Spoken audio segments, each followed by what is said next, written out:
20년 전 여름 6살 윤설이의 세상은 눅눅한 곰팡이 냄새와 희미한 양 냄새, 그리고 엄마의 가쁜 숨소리로 가득 차 있었다. 한강변의 근방이라도 허물어질 듯한 작은 단칸방. 창문 너머로는 서울의 화려한 불빛이 아득했지만 그 빛은 단 한 줌도 방 안을 비추지 못했다. 젊은 엄마는 핏기 없는 얼굴로 누워 갓 태어난 아기에게 마지막 남은 젖을 물리고 있었다. 그리고 그 옆에서 설이는 작은 손으로 엄마의 땀에 젖은 이마를 닦아주고 있었다. 시오리야, 엄마의 목소리는 갈라져 거의 들리지 않았다. 그녀는 마지막 힘을 짜내어 딸의 손을 잡았다. 앙상한 소나귀에는 어떤 힘도 남아있지 않았다. 서준이, 우리 서준이, 동생, 네가 지켜줘야 해. 약속해. 엄마랑 말은 끝을 맺지 못했다. 엄마의 손이 힘없이 툭 떨어졌다.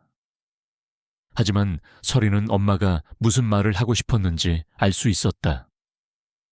엄마의 텅 빈 눈동자는 갓 태어난 아들을 향한 애끓는 걱정과 딸에 대한 미안함이 가득 담겨 있었다. 설이는 울지 않았다. 6살짜리 아이가 감당하기에는 너무나 무거운 현실이었지만 동생의 작은 울음소리가 그녀를 붙잡았다. 그녀는 엄마의 곁에서 조용히 고개를 끄덕였다. 그것은 세상에서 가장 어리고도 가장 무거운 약속이었다. 그 약속은 20해의 세월을 훌쩍 넘어 26 윤설이의 삶 그 자체가 되어 있었다. 현재 새벽 4시, 도시가 아직 깊은 잠에 빠져있는 시간. 윤설이의 하루는 이미 시작되고 있었다. 그녀는 강남의 한 오피스 빌딩 화장실에서 락스 냄새와 씨름하며 묵은 때를 닦아내고 있었다. 고된 노동에 팔과 허리가 끊어질 듯 아팠지만 그녀는 쉴 틈이 없었다. 청소 일이 끝나면 그녀는 곧바로 동대문 시장의 한 식당으로 향했다. 끓어오르는 뚝배기와 뜨거운 불판 사이를 오가며 그녀는 점심시간 내내 전쟁 같은 시간을 보냈다. 취객의 고함과 진상 손님의 짜증을 묵묵히 받아내는 것은 그녀의 일상이었다. 그리고 해가 지면 그녀의 세 번째 일이 시작되었다. 대리운전 기사. 그녀는 밤의 도시를 가로지르며 술에 취한 각양각색의 사람들을 그들의 안락한 집으로 데려다 주었다. 비싼 외제차의 운전석에 앉아 화려한 아파트 단지로 들어갈 때면 그녀는 잠시 다른 세상에 속한 것 같은 착각에 빠지곤 했다. 어느 날 밤 마지막 손님을 내려준 후 차 안을 정리하던 설이는 뒷좌석에서 두툼한 지갑 하나를 발견했다. 심장이 쿵 하고 내려앉았다. 지갑 안에는 수십 장의 오만 원권 지폐가 가득 들어 있었다. 적어도 300만 원은 넘어 보였다. 이 돈이면 몇 달치 월세를 한 번에 낼 수 있고 동생 서준이의 낡은 노트북도 바꿔줄 수 있었다. 아주 잠깐. 악마의 속삭임이 그녀의 귓가를 스쳤다. 하지만 그녀는 이내 고개를 저었다. 그녀의 뇌리에 마지막 순간까지 동생을 걱정하던 엄마의 얼굴이 떠올랐다. 그녀는 엄마와의 약속을 더럽힐 수 없었다. 그녀는 차를 길게 세우고 1시간 넘게 꼼짝도 하지 않고 앉아 있었다. 마침내 지갑 주인에게서 전화가 걸려왔을 때 그녀는 안도의 한숨을 내쉬었다. 살해는 됐습니다. 잃어버리지 않으셔서 다행이네요. 술이 덜 깬 남자가 고맙다는 말 한마디 없이 지갑을 채가고 TV라며 구겨진 10,000원짜리 한 장을 던져주었을 때도 설이는 그저 옅게 웃을 뿐이었다. 그녀는 돈보다 더 소중한 것을 지켰다고 생각했다. 새벽 2시가 다 되어서야 그녀는 서울의 수많은 불빛 중 가장 작고 희미한 빛이 새어나오는 자신의 집에 도착했다. 하늘 아래 첫 동네라 불리는 가파른 언덕 꼭대기에 위치한 옥탑방. 문을 열고 들어가자 갓 20살이 된 동생 서준이가 책상에 앉아 두꺼운 의학 서적을 보고 있었다. 누나, 왜 이렇게 늦었어? 내가 대리운전 같은 거 하지 말랬잖아. 서준은 걱정스러운 얼굴로 그녀를 타박했다. 너는 잠 안 자고 뭐 했어? 의대생이 밤사으면 체력 딸리는 거 몰라. 서리는 동생의 잔소리를 웃으며 받아 넘기고 익숙하게 부엌으로 향했다. 그녀는 낮에 식당에서 얻어온 고기, 뼈다귀와 남은 채소들로 정성껏 찌개를 끓였다. 보글보글 끓는 찌개의 구수한 냄새가 좁은 옥탑방을 가득 채웠다. 와, 맛있다. 서준은 허겁지겁 밥을 먹었다. 서리는 흐뭇하게 동생을 바라보며 국물에 하나밖에 없는 살코기를 조용히 동생의 밥그릇에 덜어주었다. 그리고 자신은 남은 국물에 밥을 말아 먹었다. 누나도 먹어. 됐어. 누난 낮에 많이 먹었어. 너나 많이 먹고 훌륭한 의사 돼야지. 그것은 그녀의 진심이었다. 동생의 성공은 그녀가 버티는 유일한 이유이자 삶의 목표였다. 서준은 그런 누나의 희생을 알기에 더 악착같이 공부했다. 그는 언젠가 반드시 최고의 의사가 되어 누나를 세상에서 가장 행복한 사람으로 만들어주겠다고 다짐했다. 식사를 마치고 서준이 다시 책상에 앉았을 때 서리는 좁은 옥탑방 평상에 걸터앉아 밤하늘을 바라보았다. 고된 하루의 끝에 유일하게 허락된 휴식 시간이었다. 그녀는 무의식적으로 왼쪽 손목을 만졌다. 손목 안쪽에는 희미하지만 선명한 초승달 모양의 흉터가 남아있었다.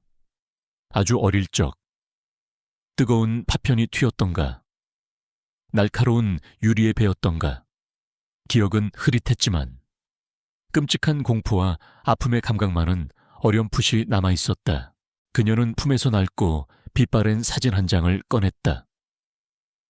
그녀가 가진 유일한 엄마의 사진, 사진 속 엄마는 지금의 자신보다도 젊고 아름다운 얼굴로 슬프게 웃고 있었다.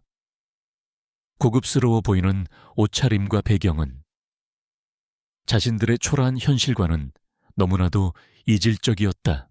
엄마, 나 약속 잘 지키고 있지, 서준이. 아주 멋지게 잘 컸어. 엄마 아들이라 그런지 머리도 좋고 마음도 따뜻해. 그러니까 하늘에서도 걱정하지 마. 서리는 사진 속 엄마에게 조용히 속삭였다. 20해의 세월. 그녀는 단 하루도 강가에서 했던 마지막 약속을 잊어본 적이 없었다.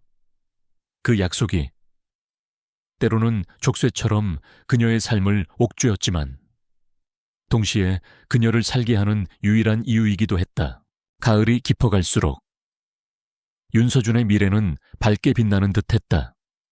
그는 명문의과대학에서도 두각을 나타내는 수재였고 그의 선량하고 고든 성품은 동기들 사이에서도 신망이 두터웠다. 윤설이는 그런 동생을 보는 것이 삶의 유일한 낙이었다. 어느 주말 그녀는 평소보다 일찍 일을 마치고 밤새 정성껏 싼 도시락을 들고 동생의 학교를 찾았다. 가을 햇살이 쏟아지는 캠퍼스 벤치에 나란히 앉아 도시락을 먹는 시간. 서준은 누나의 거칠어진 손을 볼 때마다 가슴이 아팠고 서리는 의학 용어를 줄줄 꿰는 동생이 대견해 어쩔 줄을 몰랐다. 누나, 조금만 기다려. 내가 이제 곧 본과 마치고 인턴 되면 누나 일 다 그만두게 하고 세상에서 제일 편하게 살게 해줄게. 됐어. 임마, 너는 내 몸이나 챙겨. 어릴 때부터 기관지가 약했잖아. 두 사람은 서로를 위하며 웃었다. 그것은 가난했지만 완벽한 그들만의 행복이었다. 하지만 그 행복은 너무나도 연약한 유리 조각과도 같았다. 며칠 후 비극은 예고 없이 찾아왔다. 서준은 중앙도서관의 높은 천장 아래에서 전공서적에 파묻혀 있었다. 곧 있을 시험 준비로 며칠째 밤을 사운 터였다. 갑자기 그의 가슴에 날카로운 통증이 느껴졌다. 누군가 쇠사슬로 그의 폐를 칭칭 감는 듯한 끔찍한 압박감. 해외. 그는 숨을 쉬려 했지만 공기는 그의 폐를 비껴가기만 했다. 시야가 흐려지고 도서관의 정적이 멀어져 갔다. 그는 책상 위로 쓰러졌고 그의 몸부림에 놀란 학생들이 비명을 질렀다. 정적의 공간은 순식간에 아수라장이 되었다. 식당에서 일하던 서리는 다급한 전화를 받고 병원으로 달려갔다. 응급실 앞을 서성이던 몇 시간은 그녀에게 지옥과도 같았다. 마침내 수술실 표시등이 꺼지고 중년의 의사가 무거운 얼굴로 그녀 앞에 섰다. 윤서준 환자 보호자 되십니까? 네, 제가 누나예요. 서준이 괜찮은 거죠? 단순한 천식 발작이 아닙니다. 의사는 어려운 의학 용어를 섞어가며 설명했다. 서준은 아주 희귀한 호상우성 폐렴의 합병증을 앓고 있으며 폐 기능이 심각하게 손상되었다는 것이었다. 결론은 하나였다. 당장 폐 이식 수술을 받지 않으면 생명이 위험합니다. 폐 이식. 서리의 머릿속이 하얗게 비었다. 수술하면 살 수 있는 거죠. 수술비는 얼마나 드나요? 기증자를 찾는 것도 문제지만 수술비와 이후 치료비를 합치면 적어도 2억은 생각하셔야 합니다. 2억 원. 그것은 그녀가 평생 만져볼 수도 상상해 본 적도 없는 돈이었다. 의사의 말이 비현실적인 메아리처럼 그녀의 귓가를 맴돌았다. 그날부터 서리의 사투가 시작되었다. 그녀는 20년간 모아온 적금을 모두 깼지만 통장 잔고는 500만 원이 채 되지 않았다. 그녀는 은행이란 은행은 모두 찾아다니며 대출을 알아보았다. 하지만 돌아오는 대답은 냉정했다. 고객님처럼 담보도 없고 소득이 불안정한 분에게는 대출이 불가능합니다.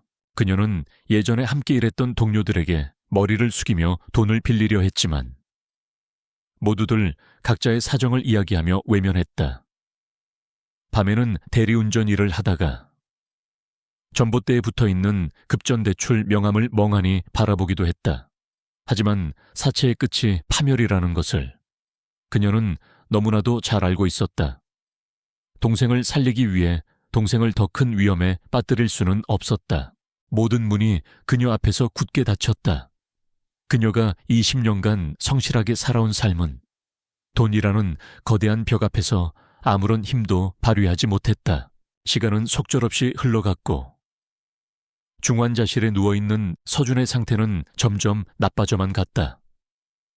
그녀는 텅 빈 병원 복도에 주저앉아 소리 없이 울었다.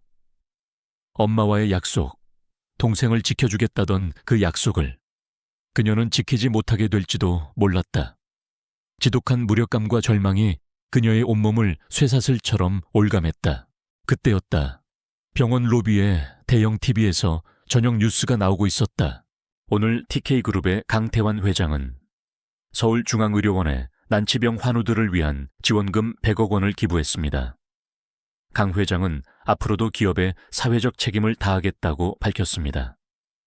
TV 화면에는 무표정한 얼굴의 중년 남자가 거대한 기부금 패널을 들고 병원장과 악수하는 모습이 비쳤다.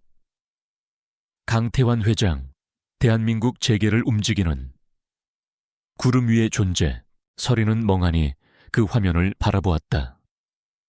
저 남자에게 100억 원은 그저 종이 한 장의 숫자일 뿐이겠지. 하지만 그 돈이면 서준이 같은 사람이 수백 명은 살 수 있었다. 세상을 향한 원망과 분노가 치밀어 올랐다.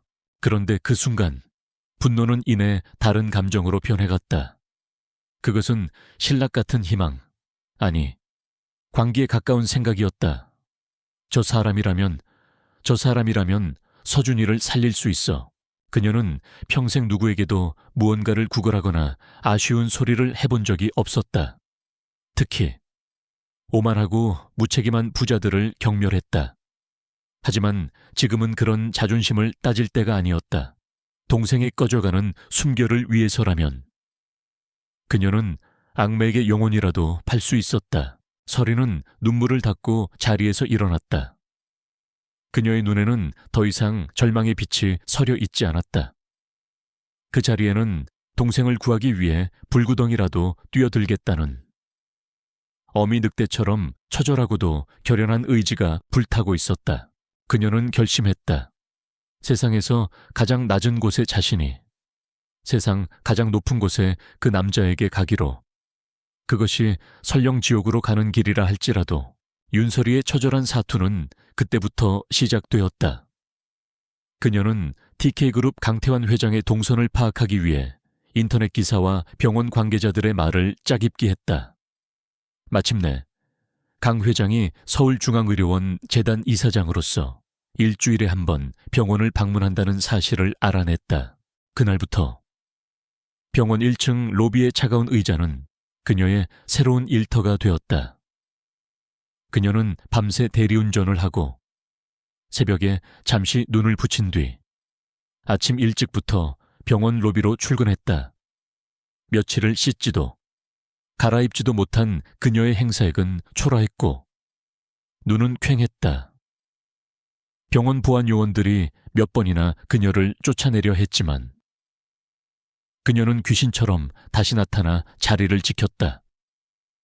그녀의 머릿속에는 오직 강태환을 만나야 한다는 생각뿐이었다. 닷새째 되던 날 오후 마침내 기회가 찾아왔다. 수행비서와 임원 그리고 경호원들에게 둘러싸인 강태환 회장이 위풍당당한 모습으로 로비에 들어섰다. 그는 주변의 모든 것을 자신의 발 아래 있는 것처럼 여기며 오만한 표정으로 걸음을 옮기고 있었다. 서리는 심장이 터질 듯한 것을 느끼며 자리에서 일어났다. 그녀는 쇠사슬처럼 자신을 올가매는 두려움을 떨쳐내고 인파를 뚫고 그에게 달려갔다. 회장님, 그녀는 다짜고짜 그의 앞을 가로막고 무릎을 꿇었다. 그녀의 돌발 행동에 주변의 모든 사람들이 깜짝 놀라 멈춰 섰다. 제발 제 동생 좀 살려주세요, 회장님. 서리는 바닥에 머리를 찌을 듯 애원했다. 하지만 강태환의 시선에는 일말의 동요도 없었다. 그는 길에서 마주친 성가신 벌레를 보는 듯한 눈으로 그녀를 내려다볼 뿐이었다. 이런 식으로 그에게 돈을 구걸하는 사람은 세상에 널리고 널려 있었다. 어디서 근본도 없는 것이 길을 막는 개냐. 그의 목소리는 얼음장처럼 차가웠다. 경호실은 뭘 하고 있나. 당장 치우지 못해. 경호원들이 달려들어 그녀를 떼어내려 했다. 절박해진 서리는 마지막 힘을 다해 그의 바짓가랑이를 붙잡았다. 한 번만, 제 이야기 한 번만 들어주세요, 제발요. 참을성의 한계를 느낀 강태환은 자신이 직접 그녀의 팔을 거칠게 뿌리쳤다. 바로 그 순간이었다. 힘에 밀려 서리의 낡은 카디건 소매가 위로 말려 올라가며 그녀의 하얀 왼쪽 손목 안쪽이 드러났다. 그리고 그곳에는 희미하지만 선명한 초승달 모양의 흉터가 새겨져 있었다. 그것을 본 순간 강태환의 시간이 멈췄다. 그의 머릿속에서 20년 넘게 봉인되어 있던 기억의 파편이 날카로운 유리 조각처럼 되살아났다. 화창한 봄날의 저택 정원. 5살배기 어린 딸아이가 나비를 쫓아 뛰어가다 정원의 석등 모서리에 팔을 부딪혀 넘어졌다. 아이의 울음소리에 놀라 달려간 그는 딸아이의 손목에서 피가 흐르는 것을 보았다. 그는 서툰 솜씨로 아이를 안아 달래며 상처를 닦아주었다. 그때 생긴 상처는 아물면서 예쁜 초승달 모양으로 남았다. 아니야, 그럴 리가 없어. 그 아이는 오래전에 죽었을 텐데. 강태환의 얼굴이 순식간에 굳어졌다. 늘 강철 같던 그의 눈동자가 지진이라도 난 듯 격렬하게 흔들렸다. 이 모든 광경을 로비 한쪽 기둥 뒤에서 지켜보는 눈이 있었다. TK그룹의 만년 2인자 최상무였다. 그는 회장의 동태를 살피러 병원에 들렀다가 이 흥미로운 장면을 목격한 것이다. 그는 서리의 흉터는 보지 못했지만 한낱거지 같은 여자를 보고 사색이 되는 강 회장의 이례적인 반응은 똑똑히 보았다. 최상무의 입가에 교활한 미소가 떠올랐다. 그는 강태환의 약점을 잡았을지도 모른다고 직감했다. 강태환은 재빨리 평정을 되찾았다. 그는 아무 일도 없었다는 듯 싸늘하게 몸을 돌려 병원을 빠져나갔다. 하지만 차에 오르자마자 그는 수행비서에게 얼음처럼 차가운 목소리로 명령했다. 방금 그 여자 누군지 알아봐. 태어나서부터 지금까지 뭘 하고 살았는지. 아주 샅샅이 같은 시각 최상무 역시 자신의 수에게 전화를 걸어 지시를 내렸다. 강 회장님께서 오늘 병원에서 이상한 여자와 얽히셨네. 그 여자. 한번 뒤를 밟아봐. 회장님과 무슨 관계인지. 알아낼 수 있는 건 전부 알아내도록 로비의 차가운 대리석 바닥에는 설이 혼자 남겨졌다. 그녀는 마지막 희망이 산산조각 났다는 절망감에 몸을 일으킬 수조차 없었다. 사람들은 그녀를 이상한 여자 취급하며 피해 지나갔다. 그녀는 모든 것이 끝났다고 생각했다. 하지만 그녀가 모르는 사이 그녀의 손목에 새겨진 작은 흉터는 10년간 멈춰있던 거대한 운명의 톱니바퀴를 두 개의 다른 방향으로 동시에 돌리기 시작했다. 강태환 회장의 명령은 즉각적으로 이행되었다. 그의 비서실은 국가정보기관에 버금가는 정보력을 동원해 단 하루 만에 윤설이라는 여자의 20년 인생을 한 권의 보고서로 만들어냈다. 다음 날 아침 TK그룹 본사 최고층 회장실. 강태환은 자신의 거대한 책상에 앉아 비서실장이 올린 보고서를 무표정하게 넘기고 있었다. 보고서에는 윤설이의 모든 것이 담겨 있었다. 6살 때 어머니가 죽고 갓난아기 동생과 단둘이 남겨진 일, 보유권을 전전하다 16살 때부터 독립해 동생을 키워온 기구한 삶, 새벽 청소부, 식당 종업원, 밤샘 대리운전. 그녀의 20년은 잠과 자신을 맞바꿔 동생을 키워낸 희생의 역사 그 자체였다. 강태환의 입가에 희미하고 기묘한 미소가 걸렸다. 그는 슬픔이나 죄책감을 느끼지 않았다. 대신 그는 혹독한 환경에서도 살아남은 딸의 강인한 생명력에 일종의 만족감을 느꼈다. 내 핏줄은 역시 다르군. 저 정도의 근성이면 내 후계자로 손색이 없어. 하지만 보고서의 마지막 장, 윤서준에 대한 기록을 볼 때 그의 미간이 좁혀졌다. 어릴 때부터 지병을 알아온 약한 몸, 그리고 그를 위해 모든 것을 바치는 윤설이의 모습, 강태환의 눈에 윤서준은 딸의 발목을 잡는 거추장스러운 짐이자 완벽해야 할 자신의 혈통에 묻은 오점으로 보였다. 그는 결심을 굳혔다. 그는 비서에게 지시했다. 윤설이라는 여자, 지금 당장 내 앞으로 데려와. 한편 설이는 병원 복도에서 뜬 눈으로 밤을 사운 뒤였다.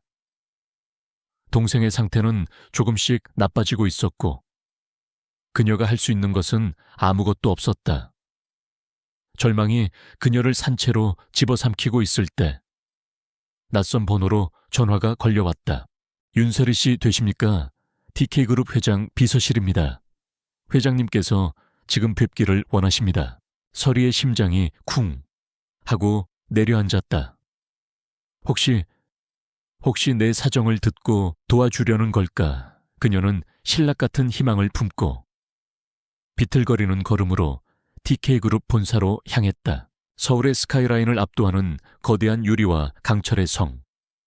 평생을 낮은 곳에서만 살아온 그녀에게 그곳은 감히 올려다볼 수조차 없는 다른 세상이었다. 그녀는 주눅이 든 채 비서의 안내를 받아 최고층 회장실 문 앞에 섰다. 회장실은 그의 명성만큼이나 거대하고 차가웠다. 모든 가구는 검은색과 회색으로 이루어져 있었고 어떤 개인적인 장식품도 없이 모든 것이 완벽하게 정돈되어 있었다. 강태환은 도시 전체를 발 아래 둔 통유리 창을 등지고 거대한 책상 뒤에 앉아 있었다. 그는 마치 이 도시의 신이라도 된 듯한 오만한 모습이었다. 안지아라, 그의 첫 마디였다. 서리는 조심스럽게 그의 맞은편 의자에 앉았다. 네가 내 딸이다. 어떤 감정도, 온기도 실리지 않은, 사실을 통보하는 듯한 건조한 목소리. 서리는 자신의 귀를 의심했다. 하지만 강태환은 그녀가 충격을 수습할 시간도 주지 않고 말을 이었다. 26해 전, 내 어미가 널 낳았지. 그리고 6년 뒤에는 쓸모없는 사내놈까지 하나 더 낳았고, 그가 쓸모없는 사내놈이라는 단어를 입에 담는 순간 서리의 눈빛이 차갑게 변했다. 강태환은 본론으로 들어갔다. 그의 말은 한자 한자가 비수가 되어 서리의 심장에 박혔다. 내가 네게 제안을 하겠다. 오늘부터 너는 더 이상 윤설이가 아닌 TK그룹의 장녀 강설이다. 내가 너에게 최고의 교육, 최고의 환경, 그리고 이 그룹 전체를 물려주겠다. 그는 서류 한 장을 그녀 앞으로 밀었다. 그것은 윤서준의 수술비 전액을 TK그룹 의료재단에서 지원한다는 내용의 서류였다. 이것은 그 서류에 사인하고 내 제안을 받아들여라. 그럼 네 동생 놈은 살 수 있다. 하지만 조건이 있다. 그의 눈이 뱀처럼 번뜩였다. 그 약해 빠진 동생 놈은 오늘부로 버려라. 내 후계자는 완벽해야 한다. 너처럼 강해야 해. 그런 약점을 발목에 매달고 있을 수는 없다. 수술이 끝나면 그 아이는 다른 시설로 보내질 거다. 너는 2번 다시 그 아이를 만나서도, 찾아서도, 기억해서도 안 된다. 윤서준이라는 존재를 내 인생에서 완전히 지워버리는 거다. 그것이 내 유일한 조건이다. 서리는 숨을 쉴 수가 없었다. 눈앞의 남자는 아버지가 아니었다. 악마였다. 그는 지금 동생의 목숨을 담보로 자신의 영혼을 팔라고 말하고 있었다. 당신은 사람이 아닙니다. 그녀의 목소리가 분노로 가늘게 떨렸다. 사람이냐 아니냐는 중요하지 않아. 중요한 건 내가 네 동생을 살릴 수도 죽일 수도 있는 유일한 사람이라는 사실이지. 강태환은 자리에서 일어났다. 그는 마지막 통첩을 날렸다. 내 동생, 수술 날짜가 며칠 남았지. 딱 그날까지만 시간을 주겠다. 내 대답을 기다리는 동안 네 동생의 시간도 흐르고 있다는 걸 잊지 마라. 서리는 어떻게 그 빌딩을 빠져나왔는지 기억나지 않았다. 그녀는 넋이 나간 사람처럼 거리를 헤맸다. 세상은 평화로워 보였다. 사람들은 웃고 떠들고 아이들은 부모의 손을 잡고 걸어가고 있었다. 하지만 그녀의 세상은 무너져 내렸다. 동생을 살리기 위해, 동생을 버려야 한다. 동생과 함께하기 위해, 동생의 죽음을 지켜봐야 한다. 이보다 더 잔인한 선택지가 세상에 또 있을까? 그녀는 길게 주저앉아 소리 없이 오열했다. 밤이 깊어지고 그녀는 병원 맞은편의 버스 정류장에 우두커니 앉아 있었다. 저 건너편, 병실의 작은 창문에서 희미한 불빛이 새어나오고 있었다. 서준이가 있는 곳, 그녀가 20년간 목숨처럼 지켜온 세상의 전부. 이제 그녀는 선택해야 했다. 저 불빛을 자신의 손으로 꺼버릴 것인가? 아니면 저 불빛을 지키기 위해 자기 자신을 어둠 속으로 던질 것인가? 사방에서 불어오는 차가운 밤바람이 그녀의 찢어진 심장을 더욱 아프게 핥히고 있었다. 최상무의 조사는 빠르고 집요했으며 잔인할 정도로 정확했다. 그는 강태환이 놓쳤던 마지막 퍼즐 조각, 즉 윤서준 역시 그의 아들이라는 사실까지 모두 밝혀냈다. 그의 손에는 20년 전의 병원 기록과 몰래 빼돌린 서준의 DNA 검사 결과까지 들려 있었다. 완벽한 무기였다. 그는 즉시 긴급 이사회를 소집했다. 강태환을 괴물로 만들고 그의 제국을 통째로 집어삼킬 절호의 기회였다. 한편 윤설이는 아버지의 잔혹한 거래를 거절하고 병원으로 돌아왔다. 그녀는 꺼져가는 촛불 같은 동생의 곁을 지키며 생애 가장 깊은 절망에 빠져 있었다. 모든 희망이 사라진 바로 그때 아버지의 젊은 수행 비서가 몰래 그녀를 찾아왔다. 그는 차마 윤설이의 처지를 외면할 수 없었다. 아가씨, 지금 본사에서 긴급 이사회가 열리고 있습니다. 최 상무가 아가씨와 동생분의 비밀을 전부 폭로하려 하고 있습니다. 그 말을 듣는 순간 설이의 머릿속이 번쩍 뜨였다. 최 상무. 그녀는 그 남자가 자신을 돕기 위함이 아니라는 것을 직감했다. 그는 단지 자신과 동생의 기구한 삶을 그의 더러운 야망을 위한 무기로 사용하려는 것뿐이었다. 20년간 지켜온 동생의 존재와 엄마와의 약속이 그런 식으로 더럽혀지는 것을 그녀는 결코 용납할 수 없었다. 절망은 분노로, 분노는 사자 같은 용기로 변했다. 그녀는 병실을 뛰쳐나와 마지막 남은 돈을 털어 택시를 타고 TK그룹 본사로 향했다.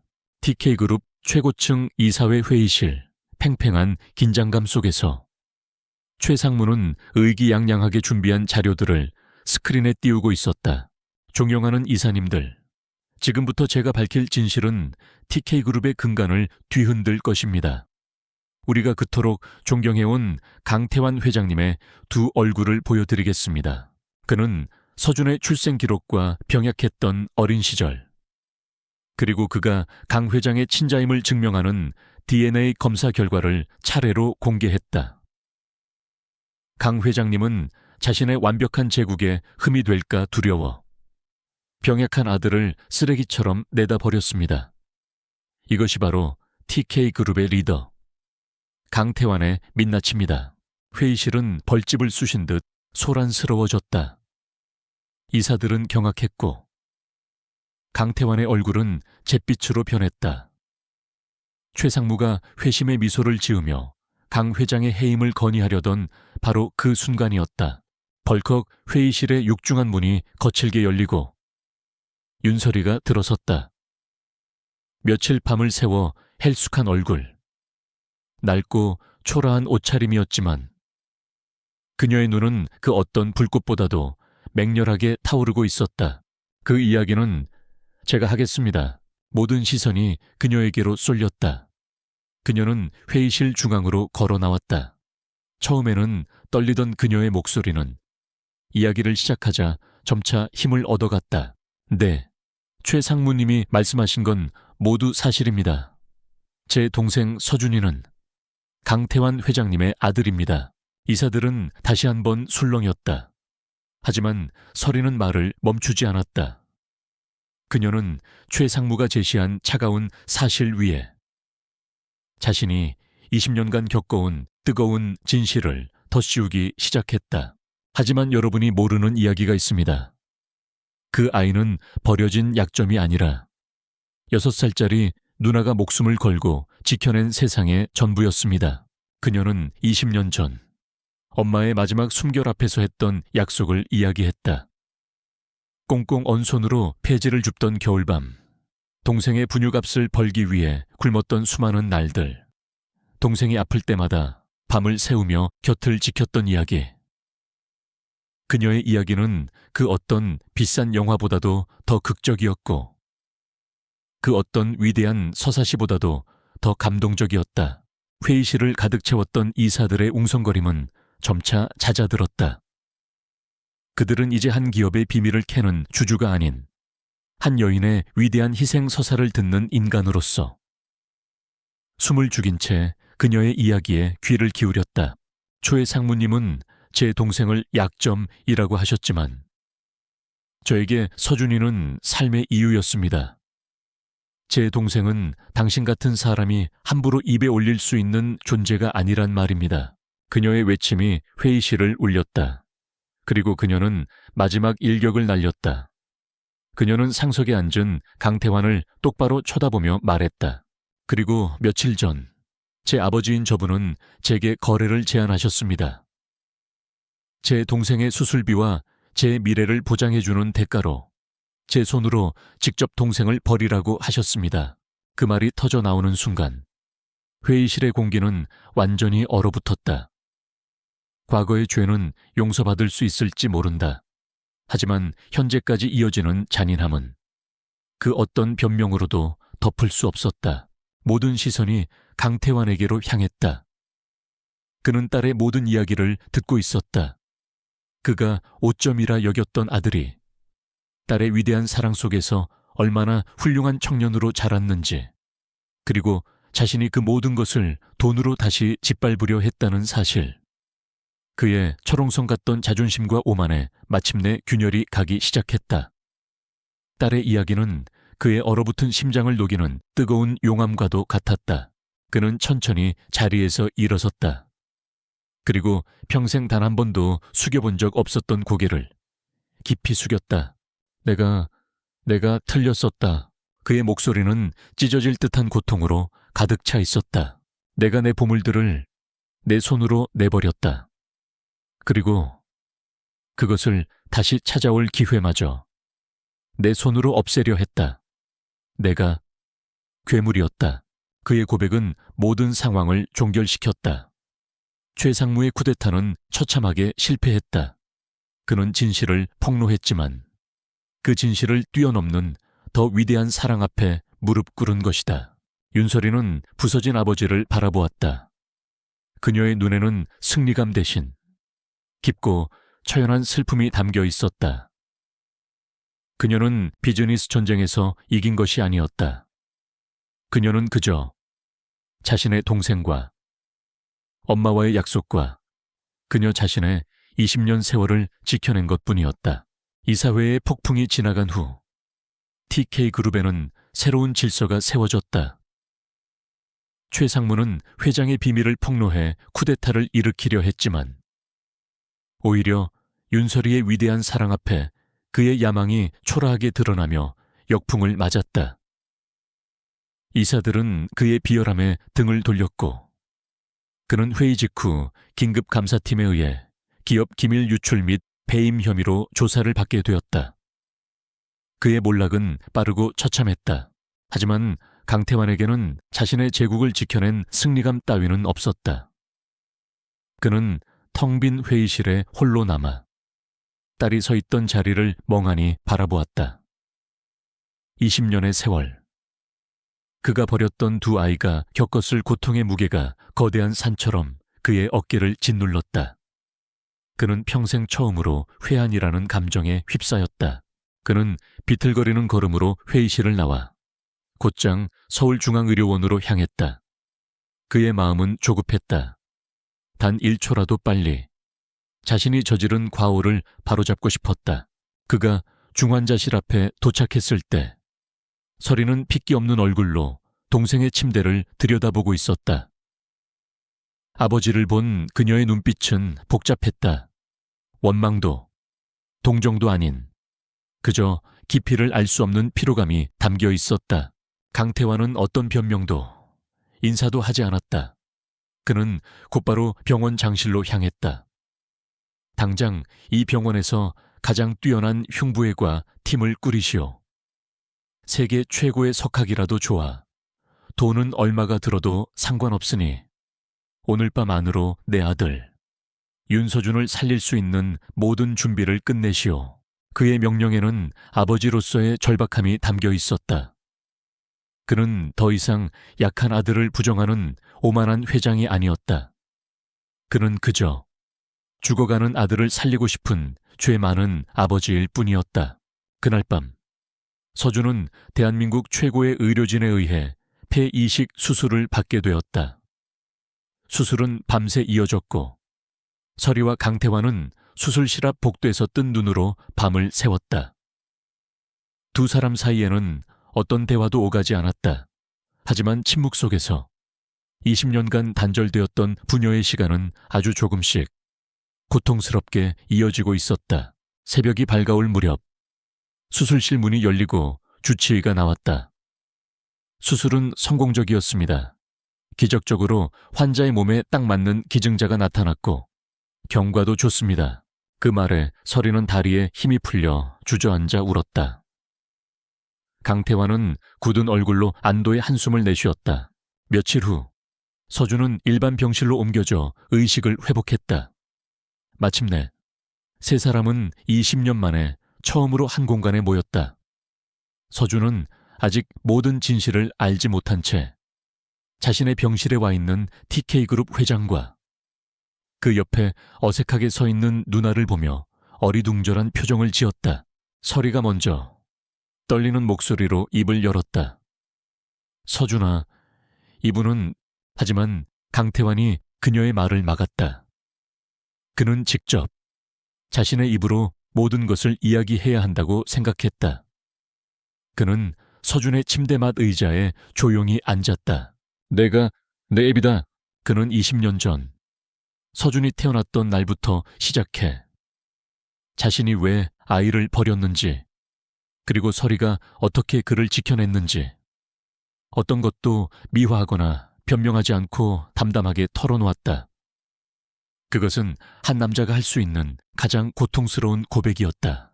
서준의 얼굴에는 충격과 혼란, 그리고 배신감이 스쳐 지나갔다.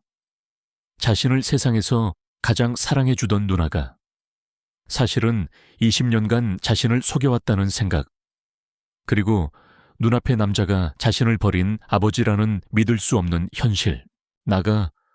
나가주세요. 두 사람 다. 그는 아이처럼 울부짖으며 돌아누웠다. 서리와 강태환은 죄인처럼 고개를 숙인 채 조용히 병실을 나올 수밖에 없었다.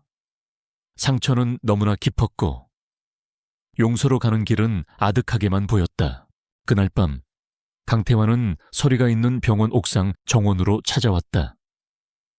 두 사람은 서울의 야경을 말없이 내려다보았다.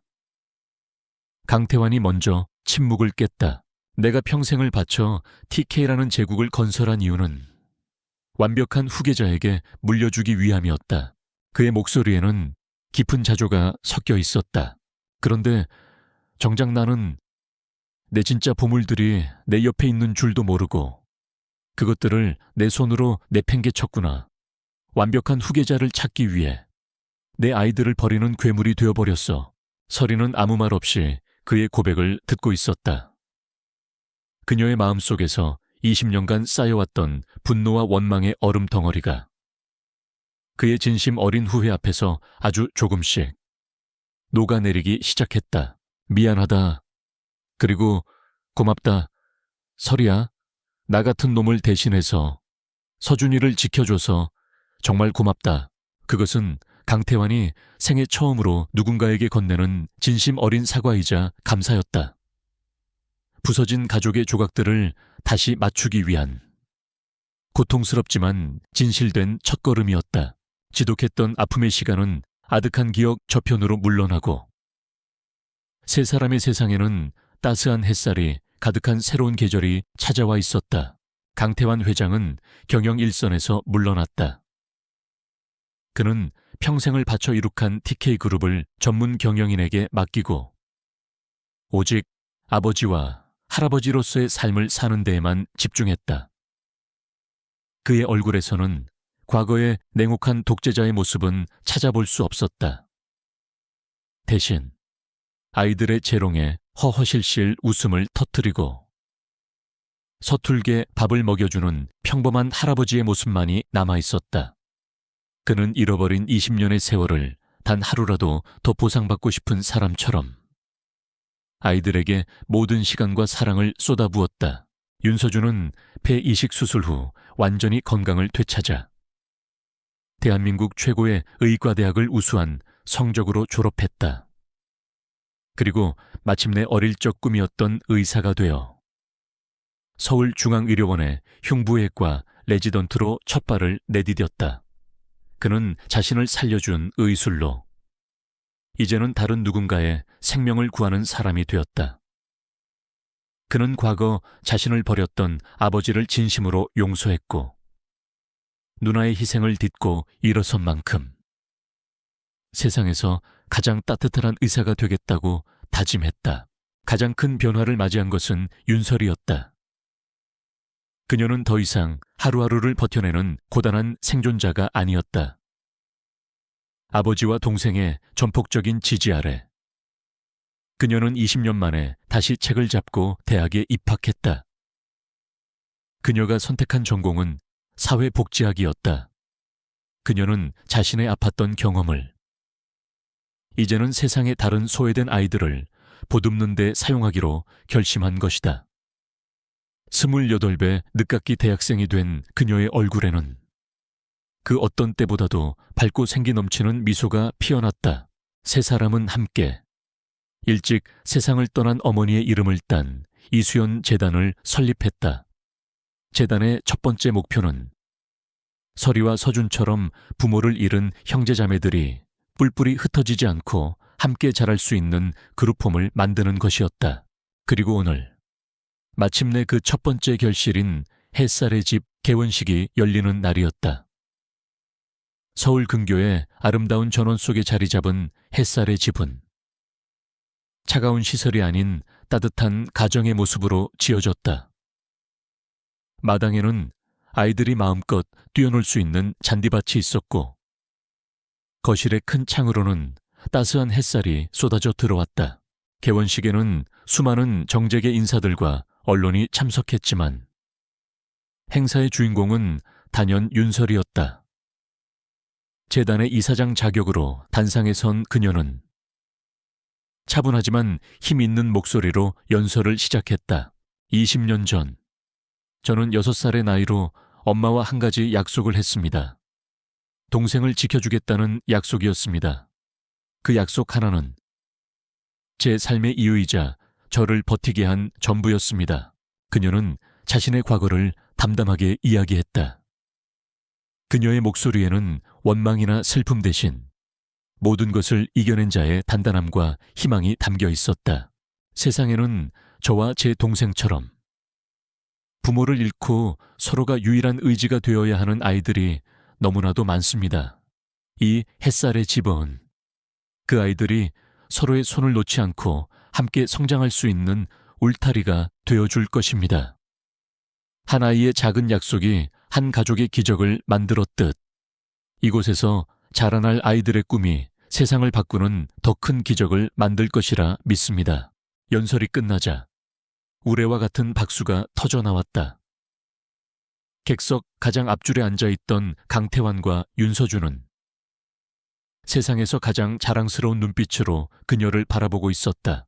강태환의 눈에는 병원 로비에서 절박하게 자신을 막아서던 초라한 여인이 아닌 수많은 사람들에게 희망을 주는 강하고 아름다운 리더, 그의 딸이 서 있었다.